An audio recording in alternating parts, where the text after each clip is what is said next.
Go ahead, Amy. You said that you spoke to victims and survivors from this past weekend's shootings, 104 shots, 17 dead.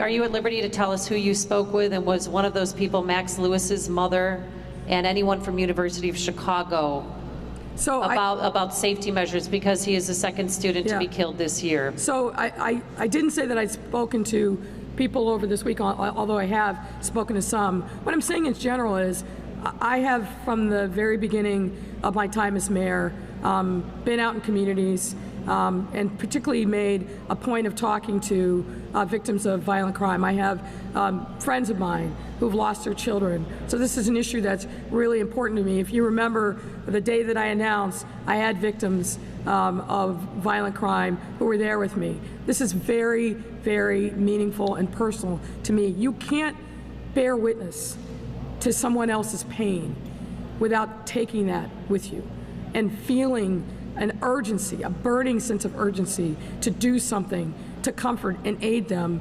And as mayor, there's a lot of different tools that I have, which we are using, but I'm going to tell you, I think we have to do more, particularly when it comes to supporting victims and survivors.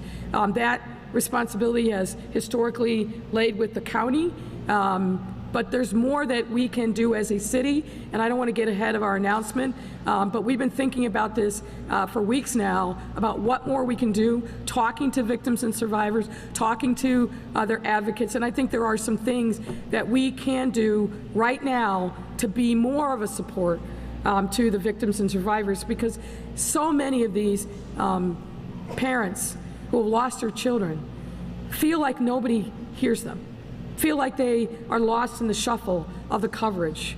And I can't imagine losing your child and then feeling like your pain and your suffering isn't heard, isn't reflected.